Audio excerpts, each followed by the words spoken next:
नमस्कार साथियों, मेरा नाम है आशीष कुमार। आप सभी का स्वागत है नेक्स्ट जेन प्लस पर। अब तैयारी नेक्स्ट लेवल। जैसा कि आप सभी जानते हैं कि हमने प्रैक्टिस सेट सीरीज शुरू करी थी, जिसका आज है 14वां दिन। इसमें बहुत ही महत्वपूर्ण प्रश्न है जो कि एग्जाम में पहले आ चुके हैं और आगे भी आने की संभावना है। तो चलिए समय व्यर्थ ना करते हुए अपने पहले प्रश्न पर चलते हैं। पहला प्रश्न है आपका, लोकसभा चुनाव लड़ने के लिए न्यूनतम आयु कितनी होनी चाहिए? तो लोकसभा चुनाव लड़ने के लिए न्यूनतम आयु बेटा कितनी होनी चाहिए? ऑप्शन यहां पे दिए हैं 30 वर्ष, 25 वर्ष, 18 वर्ष, 35 वर्ष। तो सही आंसर इसका होगा 25 वर्ष। Option B is a correct answer. Next आगे देखेंगे, राष्ट्रपति द्वारा घोषित आपातकाल की स्थिति कितने दिनों के बाद समाप्त हो जाती है? यदि राष्ट्रपति ने आपातकाल लगाया है तो वह कितने दिनों के बाद स्वतः ही समाप्त हो जाएगा, यदि उसे संसद के दोनों सदनों द्वारा अनुमोदन प्राप्त नहीं होता है तो। ठीक है, अगर मान लो वह समाप्त हो जाता तो उसके बाद दोबारा अगर राष्ट्रपति को लगाना होगा तो दोबारा घोषणा करनी होगी। पर लेकिन यहां पर पूछ रहा है कि कितने समय के बाद स्वतः ही हो जाता है। तो चलिए, यहां पर ऑप्शन है 1 महीना, 2 महीना, 15 दिन और 3 महीना। तो इसका सही आंसर होगा 1 महीना। Clear? Option A is a correct answer. Next अपनी स्लाइड पर देखेंगे बेटा, वित्त आयोग का गठन किसके द्वारा किया जाता है? तो वित्त आयोग का गठन भारतीय रिजर्व बैंक के गवर्नर द्वारा नहीं बेटा, भारत के राष्ट्रपति द्वारा, भारत के प्रधानमंत्री द्वारा, भारत के केंद्रीय वित्त मंत्री द्वारा। तो बेटा ये भी गलत हो जाएंगे। इसका सही आंसर होगा भारत के राष्ट्रपति द्वारा। भारत के राष्ट्रपति द्वारा वित्त आयोग का गठन किया जाता है। नेक्स्ट देखेंगे क्वेश्चन नंबर 4, लेंस की क्षमता का एसआई मात्रक क्या है? लेंस की क्षमता का एसआई मात्रक क्या है? Metre, dioptre, joule, newton. तो इसका आंसर क्या बेटा होगा? डायोप्टर। इसका आंसर होगा dioptre. B is a correct answer. Option A भी गलत हो जाएगा, बी सी भी गलत हो जाएगा, डी भी गलत हो जाएगा। B is a correct answer. Next देखिएगा प्रश्न नंबर 5। प्रश्न नंबर 5, निम्नलिखित में से कौन सी झूठ का पता लगाने वाली मशीन है?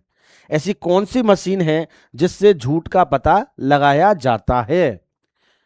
टेलीस्कोप नहीं बेटा, टेलीस्कोप से तो दूर की चीजें देखी जाएंगी। फोटोमीटर नहीं बेटा, ये भी नहीं होगा। टोकोमीटर या टेकोमीटर ये भी नहीं होगा। इसका सही आंसर होगा पॉलीग्राफ। पॉलीग्राफ द्वारा झूठ का पता लगाया जाता है। Option C is a correct answer. Next question, baking soda. ठीक है, मैंने बताया था बेकिंग सोडा, खाने वाले सोडा की बात हो रही है। तो ये किससे संबंधित है या ये क्या है? पोटेशियम परमैंगनेट नहीं बेटा, गलत हो जाएगा। पोटेशियम परमैंगनेट नहीं है। इसके बाद बात कर रहा है सोडियम क्लोराइड। बेटा sodium chloride B, option B गलत हो जाएगा। फिर डी ऑप्शन दिया हुआ है सोडियम कार्बोनेट। तो बेटा सोडियम कार्बोनेट भी गलत हो जाएगा। इसका सही आंसर होगा sodium bicarbonate. Sodium bicarbonate. Option C is a correct answer. ठीक है बेटा, नेक्स्ट देखेंगे अगला, केंचुआ निम्नलिखित में से किस प्राणी संघ से संबंधित है? केंचुआ निम्न में से किस प्राणी संघ से संबंधित है? ठीक है बेटा, तो यहां पर बेटा यहां पे देखिए केंचुआ किस प्राणी संघ से संबंधित है? आर्थ्रोपोडा। आर्थ्रोपोडा से भी संबंधित नहीं है बेटा। आर्थ्रोपोडा बेटा क्या हो जाएगा? गलत हो जाएगा। उसके बाद बात कर रहा है मुलस्का। मुलस्का भी बेटा क्या हो जाएगा? बेटा गलत हो जाएगा। आर्थ्रोपोडा भी गलत हो जाएगा, मुलस्का भी गलत हो जाएगा। बी भी बेटा गलत हो गया। फिर डी नंबर को देखेंगे, प्रोटोजोआ। प्रोटोजोआ भी बेटा गलत हो जाएगा। प्रोटोजोआ भी इसका आंसर नहीं है। इसका सही आंसर क्या है बेटा? Annelida. Annelida C is a correct answer. Annelida इसका सही आंसर होगा। प्रश्न नंबर 8 देखेंगे बेटा। प्रश्न नंबर 8 आपसे क्या कह रहा है? प्रश्न नंबर 8 को देखिए, हृदय की धड़कन का पता लगाने के लिए निम्नलिखित में से कौन सा यंत्र सहायक होता है? यहां पर बात बेटा किसकी कर रहा है? हृदय की धड़कन का पता लगाने के लिए निम्नलिखित में से कौन सा यंत्र का प्रयोग होता है या सहायक होता है? यहां पर बहुत सारे ऑप्शन दिए हुए, 4 ऑप्शनों को देखेंगे, स्टेथोस्कोप, स्पाइरोमीटर, थर्मामीटर और यहां पर दिया हुआ है स्फिग्मोमैनोमीटर। तो भैया इसका सही आंसर होगा स्टेथोस्कोप। स्टेथोस्कोप इसका बिल्कुल सही आंसर होगा। ए इज अ करेक्ट आंसर। ठीक है बेटा। नेक्स्ट क्वेश्चन नंबर 9 को देखेंगे, बड़े ही ध्यान से पढ़िएगा। मृत जीवों और जानवरों को खाद्य मिट्टी में परिवर्तित करने वाले, जो भी मृत जीव हैं उन्हें खाद्य मिट्टी में परिवर्तित करने वाले सूक्ष्म जीवों को क्या कहा जाता है? वो सूक्ष्म जीव कौन से हैं? यदि कोई मर गया है और उसके जो मृत जीव के जो जानवर के जो खाद्य मिट्टी में परिवर्तित कर देंगे, उन्हें क्या कहा जाता है उन सूक्ष्म जीवों को? जीवाणु, कवक, प्रोटोजोआ, अपघटक। क्या क्या ऑप्शन दिए हुए हैं? जीवाणु, कवक, प्रोटोजोआ, अपघटक। तो इसका आंसर क्या होगा बेटा? अपघटक। D is a correct answer. अगला प्रश्न, प्रश्न नंबर 10 आपके सामने। कन्याकुब्ज किस भारतीय शहर का प्राचीन नाम है? कन्याकुब्ज किस शहर का प्राचीन नाम है? आपके सामने ऑप्शन है कन्नौज, कन्याकुमारी, कलोज, कांचीपुरम। तो भैया कन्याकुब्ज जो है वो कन्नौज का प्राचीन नाम है। Option A is a correct answer. Kanyakubja बेटा किसका है? कन्नौज का पुराना नाम है। क्लियर हो जाएगी बात। नेक्स्ट देखेंगे प्रश्न नंबर 11। भारतीय इतिहास की कौन सी घटना 1526 में घटित हुई? तो 1526 में कौन सी घटना घटित हुई, यहां पर यह पूछा जा रहा है। तो 1526 में बेटा इब्राहिम लोदी और बाबर के मध्य, इब्राहिम लोदी एवं बाबर, ठीक है, इब्राहिम लोदी और बाबर के मध्य ये युद्ध हुआ। कौन सा युद्ध हुआ?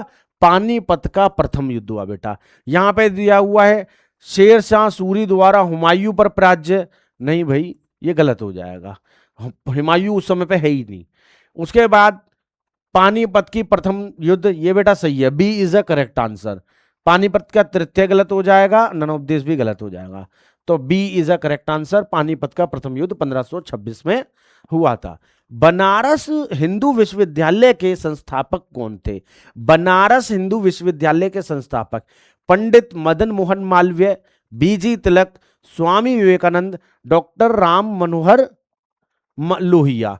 तो भैया इसका सही आंसर होगा हिंदू विश्वविद्यालय की स्थापना जो करी थी बनारस में, पंडित मदन मोहन मालवीय ने करी थी बेटा। तो ए इज अ करेक्ट आंसर। ठीक है बच्चा, जल्दी से देखेंगे अगला प्रश्न, प्रश्न नंबर 13। उदय शंकर का संबंध किससे है? उदय शंकर क्या थे बेटा? एक डांसर थे। तो वो क्या है? नृत्य से संबंधित है। बांसुरी वादक गलत हो जाएगा, शहनाई गलत हो जाएगा, तबला गलत हो जाएगा। D is a correct answer. नृत्य से संबंधित है बेटा उदय शंकर। अगला प्रश्न देखेंगे, भारत में सिंचाई के निम्नलिखित तरीकों में से कौन सा अधिक प्रचलित है? भारत में सिंचाई के लिए कौन सा तरीका सबसे ज्यादा प्रचलित है, सबसे ज्यादा यूज किया जाता है? उसकी बात बेटा बात हो रही है इंडिया के अंदर। झीलों द्वारा नहीं बेटा, किया जाता है झीलों के द्वारा पर लेकिन प्रचलित नहीं है बेटा इतना। ठीक है, तो option A is incorrect, option A गलत हो जाएगा बेटा। फिर कह रहा है कुएं और नलकूपों द्वारा सिंचाई, कुएं और नलकूपों द्वारा। तो ये सिंचाई व्यवस्था का सबसे उच्चतम स्तर पर माना जाएगा, सबसे ज्यादा प्रचलित होता है। अभी इसके आगे के ऑप्शन और देखते हैं। टैंकों द्वारा सिंचाई बेटा ये भी गलत हो जाएगा। मानसून द्वारा सिंचाई ये भी गलत हो जाएगा। तो option B is a correct answer. कुएं और नलकूपों द्वारा सिंचाई सही आंसर। चलिए क्वेश्चन नंबर 15। विषुवीय बसंत ज्वार प्रत्येक बार कितनी अवधि के बाद घटित होता है? यदि आप सभी को ध्यान आ रहा हो तो मैंने आपको एक चैप्टर पढ़ाया था, लैटिट्यूड लॉन्गिट्यूड अक्षांश देशांतर। मैंने ये चैप्टर आपको पढ़ाया था बेटा, अक्षांश और देशांतर।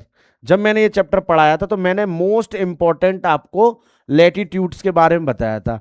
एक थी 0 डिग्री अक्षांश भूमध्य रेखा, एक था 23.5 उत्तरी अक्षांश ट्रॉपिक ऑफ कैंसर, मकर रेखा कर्क रेखा उत्तरी है। फिर ट्रॉपिक ऑफ कैप्रिकॉर्न 23.5 दक्षिणी अक्षांश मकर रेखा। इसी प्रकार से 66.5 उत्तरी अक्षांश दक्षिणी अक्षांश अंटार्कटिक रेखा, और ऊपर 66.5 उत्तरी अक्षांश आर्कटिक रेखा। फिर नॉर्थ पोल और साउथ पोल 90-90 डिग्री। क्लियर। तो मैंने आपको बताया था कि कर्क संक्रांति कब होती है, मकर संक्रांति कब होती है, विषुव कब होता है। तो मैंने आपको बताया था इक्विनोक्स विषुव के बारे में। कब होता है बेटा? 21 मार्च और 23 सितंबर को। 21 मार्च 23 सितंबर को होता है, ध्यान में रखिएगा। तो सूर्य की रोशनी इस पर 2 बार क्या हो रही थी बेटा? वर्टिकल हो रही थी, लंबवत हो रही थी। यहां पर कह रहा है विषुवतीय वसंत ज्वार, बसंत विषुव की बात कर रहा है ये, कितनी बार होता है, कितनी बार घटित होता है, यानी वसंत, बसंत पूछ रहा है, विषुवतीय ज्वार पूछ रहा है, तो इसका मतलब है इक्विनोक्स पूछ रहा है। तो 2 बार हो रहा है। अब ये कितने कितने टाइम में हो रहा है? इसमें क्या होता है, दिन रात की अवधि बराबर होती है पूरी पृथ्वी पर, चाहे वो यहां पर हो चाहे वो यहां पर हो, उत्तरी गोलार्ध हो चाहे दक्षिणी गोलार्ध। तो उत्तरी गोलार्ध पर 6 महीने के बाद दिन और 6 महीने के बाद रात होती है। तो वो जो चेंजेस वाला टाइम है 6-6 महीने के बाद वाला, वहां पर दिन रात की अवधि बेटा कैसी होगी? 12-12 घंटे की होगी। क्लियर हो गई बात? तो 6 महीने के बाद का पैटर्न आ रहा है, तो इसका आंसर क्या हो जाएगा? ए, 6 महीने। क्लियर हो जाएगी बात। आगे देखिएगा, काराकोरम की दक्षिणी सीमा किस भारतीय नदी से बनी है? तो काराकोरम की दक्षिणी जो सीमा बनी हुई है, सतलुज नहीं, गंगा नहीं, ब्रह्मपुत्र नहीं, किससे बनी हुई है बेटा? गिलगित से बनी हुई है। Option D is a correct answer. Next देखिएगा, क्वेश्चन नंबर 17 आपसे कह रहा है केंद्रीय औषधि अनुसंधान संस्थान कहां पर है? केंद्रीय औषधि अनुसंधान संस्थान बेटा लखनऊ में स्थित है। केंद्रीय औषधि अनुसंधान संस्थान लखनऊ में स्थित है। Option B is the correct answer. Police द्वारा तैयार किए जाने वाले लिखित दस्तावेज, जो पुलिस तैयार करती है, जब आप कोई कंप्लेन करने जाते हो तो कहते हैं एफआईआर लिख लो। एफआईआर का पूर्ण रूप क्या है? एफआईआर तो आपको पता होगा कि एक ऐसा डॉक्यूमेंट है जिसमें पुलिस क्या करती है, अपना एक दस्तावेज तैयार करती है लिखित रूप में। ठीक है। कई बार पुलिस क्या करती है, एकदम से एफआईआर नहीं लिखती, कोई वकील आता है, कोई नेता आता है, क्या करता है, कैदी उसको, मुजरिम को क्या करता है, छुड़ा के ले जाता है। तो उस पर कोई केस वेस वगैरह नहीं बनता, क्यों? क्योंकि एफआईआर दर्ज नहीं हुई है। स्टार्टिंग में एकदम नहीं करते। एफआईआर का फुल फॉर्म यहां पर पूछ रहा है, तो यहां पर कह रहा है फर्स्ट इंक्वायरी रिपोर्ट। नहीं भाई, फर्स्ट इंक्वायरी रिपोर्ट गलत हो जाएगा। फिर यहां पर कह रहा है फर्स्ट इन्वेस्टिगेशन रिपोर्ट। नहीं, ये भी गलत हो जाएगा बेटा। फिर कह रहा है फर्स्ट इंट्रोगेशन रिपोर्ट, ये भी गलत हो जाएगा। सही क्या होगा बेटा? First information report. First information report इसका सही आंसर होगा। Option D is a correct answer. Next देखेंगे बेटा, अगला क्या कह रहा है आपसे, राष्ट्रीय मानवाधिकार आयोग के अध्यक्ष या किसी अन्य सदस्यों को हटाने की शक्ति निम्नलिखित में से किसके पास है? राष्ट्रीय मानवाधिकार आयोग के चाहे वो सदस्य हो चाहे अन्य सदस्य हो, लगाने और हटाने की शक्ति राष्ट्रपति के पास है। तो मुख्य न्यायाधीश बेटा गलत हो जाएगा इसका, प्रधानमंत्री भी गलत हो जाएगा बेटा इसका, केंद्रीय गृह मंत्री भी गलत हो जाएगा। इसका सही आंसर होगा भारत के प्रेसिडेंट, भारत के राष्ट्रपति। B is a correct answer. Next देखिएगा, सीमा सुरक्षा बल का गठन कब हुआ था? सीमा सुरक्षा बल का गठन इनमें से कब हुआ था? 1947, 1950, 1960, 1965। तो बेटा कब हुआ था? 1965 में हुआ था। ठीक है। बीएसएफ जो बनी थी 1965 में बनी थी। क्लियर रहेगी बेटा बात। आगे देखिएगा, अगला प्रश्न, विश्व वन्य प्राणी सप्ताह, वन्य प्राणी सप्ताह बेटा कब होता है? अक्टूबर में होता है बेटा, अक्टूबर में होता है। अक्टूबर के ऑप्शन कौन कौन से हैं? जनवरी नहीं भाई, दिसंबर नहीं, सितंबर नहीं। तो अक्टूबर का एक ही दिखाई दे रहा है, 1 से 7 अक्टूबर। पहला सप्ताह जो होता है वो वन्य प्राणी सप्ताह होता है। क्लियर बात हो जाएगी, अक्टूबर की बात हो रही है। अगला देखिएगा, उत्तर प्रदेश के बाद बट्टेश्वर मेले की सबसे महत्वपूर्ण विशेषता क्या है?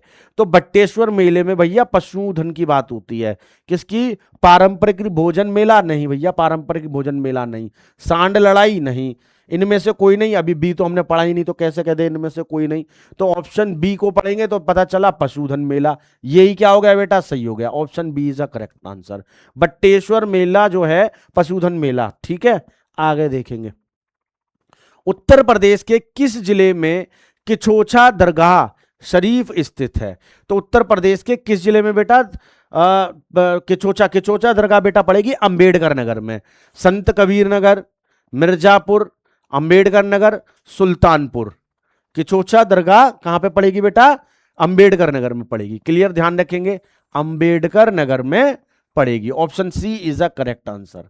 नेक्स्ट देखेंगे बेटा, अगला प्रश्न क्या आपसे क्या कह रहा है? अगरिया बेगा और भुइया, अगरिया बेगा और भुइया अनुसूचित जनजातियां उत्तर प्रदेश के किस जिले में मुख्यतः निवास करती हैं? मुख्यतः निवास करती हैं। अंबेडकर नगर, जालौन, सोनभद्र, ललितपुर। तो भैया इसका आंसर क्या होगा? सोनभद्र में निवास करती हैं। जो मैंने यूपी जीके की सीरीज कराई थी उसमें बहुत अच्छे से इन चीजों को मैंने समझाया है। उस सीरीज को आप जिस तरीके से प्यार दे रहे हैं इसी तरीके से हमारी इस वीडियो को भी प्यार दीजिए और दोनों ही वीडियो को ज्यादा से ज्यादा शेयर कीजिए। चलिए, इसका आंसर तो होगा सोनभद्र सी। अगला प्रश्न आपके सामने बेटा क्या कहता है? उत्तर प्रदेश का एकमात्र मुक्त विश्वविद्यालय, एकमात्र मुक्त विश्वविद्यालय की बेटा बात कर रहा है, किस नाम से जाना जाता है? उत्तर प्रदेश का एकमात्र मुक्त विश्वविद्यालय किस नाम से जाना जाता है? तो कौन सा विश्वविद्यालय मुक्त विश्वविद्यालय, ये पूछ रहा है आपसे। वीर बहादुर सिंह, क्या कह रहा है बेटा? वीर बहादुर सिंह मुक्त विश्वविद्यालय? नहीं भाई, ये गलत हो जाएगा।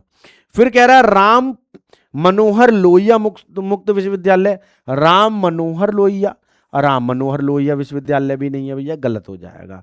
फिर आपसे कह रहा है दीनदयाल उपाध्याय, दीनदयाल उपाध्याय मुक्त विश्वविद्यालय, दीनदयाल मुक्त, ये भी गलत हो जाएगा, दीनदयाल भी। सही आंसर क्या है?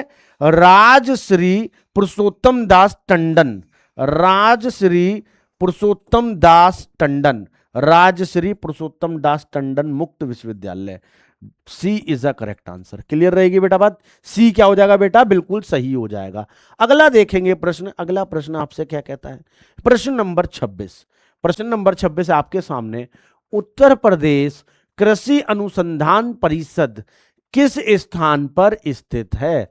उत्तर प्रदेश कृषि अनुसंधान संस्थान किस स्थान पर स्थित है? झांसी, लखनऊ, कानपुर, वाराणसी, सॉरी प्रयागराज। तो भैया इसका सही आंसर क्या होगा? लखनऊ, लखनऊ। कृषि अनुसंधान परिषद लखनऊ में बेटा। उत्तर प्रदेश पुलिस का मुख्यालय, भैया पुलिस का मुख्यालय कहां पर बताया था? लखनऊ में। कहां पर बताया था बेटा? लखनऊ में। बरेली गलत हो जाएगा, नोएडा गलत हो जाएगा, मेरठ गलत हो जाएगा, लखनऊ क्या हो जाएगा बेटा? सही answer. Option B is a correct answer. ठीक है बच्चा, समझ में आ रही होंगी बातें। उम्मीद है कि ये सारे क्वेश्चन आपके समझ में आ रहे होंगे, इनका रिवीजन आप अच्छे तरीके से कर रहे होंगे और आगे भी इसी प्रकार से आपको सेट मिलते रहेंगे और जिसके आप फायदा उठाएंगे। एग्जाम में ये क्वेश्चन रिपीट हो सकते हैं। प्रश्न नंबर 28 आपके सामने है, इसे देखिए। यूनाइटेड प्रोविंस कब उत्तर प्रदेश बना? 24 जनवरी 1950। उत्तर प्रदेश नाम कब पड़ा था भैया? 24 जनवरी 1950, 24 जनवरी 1950 में। क्लियर हो जाएगी बात? 1937 में संयुक्त प्रांत था, ध्यान रखिएगा। अब ये बात हो गई, option C is a correct answer, option C is a correct answer. अगला प्रश्न, क्वेश्चन नंबर 29, 29 क्या कह रहा है आपसे? उत्तर प्रदेश में सबरी संकल्प अभियान, उत्तर प्रदेश में सबरी संकल्प अभियान के लिए शुरू किया गया था। तो सबरी संकल्प अभियान क्यों दूर किया गया था भैया? सबरी संकल्प जो है, सबरी क्या देती है? राम जी को बेर देती हैं, तो यानी खाना, कुपोषण, ठीक है। तो गरीबी दूर करना नहीं, बेरोजगारी दूर करना नहीं, निरक्षरता दूर करना नहीं, कुपोषण दूर करना, कुपोषण दूर करना, खिलाना, ठीक है, कुपोषण दूर करना। 29 का बी सही आंसर। अगला देखेंगे, भारत का डैश अधिनियम जंगली जानवरों, पक्षियों और पौधों को सुरक्षा प्रदान करता है। भारत का डैश अधिनियम जंगली जानवरों और पक्षियों को पौधों का सुरक्षा प्रदान करता है। पर्यावरण और वन्य जीव संरक्षण, जैव विविधता, पर्यावरण संरक्षण। तो भैया इसका सही आंसर होगा वन्य जीव संरक्षण। Option B is a correct answer.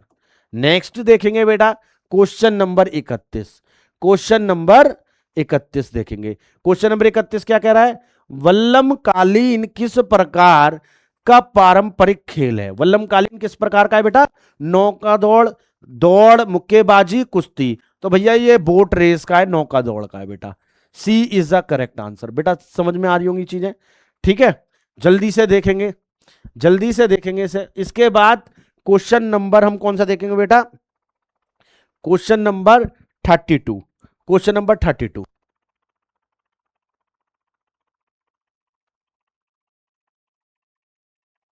Question number 32 बेटा आपके सामने क्या कह रहा है? क्वेश्चन नंबर 32 कह रहा है सनी डेज किसकी आत्मकथा है? तो सनी, सनी कौन है? सुनील गावस्कर, ठीक है? सौरभ गांगुली, भैया ये गलत हो जाएगा, सौरभ गांगुली कट गया। सचिन तेंदुलकर, ये भी कट गया बेटा। अनिल कुंबले, ये भी कट गया बेटा। तो सुनील गावस्कर सही आंसर होगा। सनी डेज आत्मकथा है सुनील गावस्कर की है बेटा। क्लियर रहेगी बात? सुनील गावस्कर की होगी। अगला प्रश्न, प्रश्न नंबर आपका है 1903 में भौतिकी का नोबेल पुरस्कार जीतने वाली पहली, 1903 में नोबेल पुरस्कार किसको मिला था भौतिक विज्ञान में? मैडम क्यूरी को मिला था बेटा। तो जैन एडम्स, जैन एडम्स को भी नहीं मिला। जोडी विलियम्स, जोडी विलियम्स को भी नहीं मिला बेटा। अल्वा मिर्डल, अल्वा मिर्डल को भी नहीं मिला बेटा। किनको मिला? मैडम क्यूरी को मिला बेटा, मैडम क्यूरी। क्लियर रहेगी बात? 1903 में मैडम क्यूरी को नोबेल पुरस्कार मिला भौतिकी के क्षेत्र में।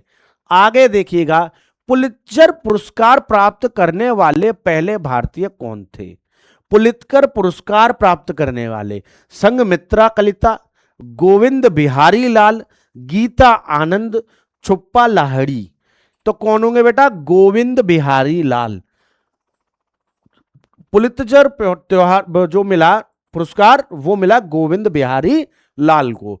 नेक्स्ट देखेंगे क्वेश्चन नंबर 35। उम्मीद है जल्दी से समझ में आ रहा होगा, जल्दी जल्दी खत्म करेंगे। गुजरात के किस जिले में स्टैचू ऑफ यूनिटी? तो statue of unity Narmada, Narmada में बेटा, नर्मदा। क्लियर रहेगी बात? नर्मदा। आगे देखिएगा, संगीत अभ्यास 2023 का दूसरा संस्करण भारत और किस देश के बीच आयोजित हुआ? तो 2023 का दूसरा संस्करण जो है वो भारत और बांग्लादेश के बीच हुआ। तो option B is the correct answer, option B is the correct answer, ठीक है?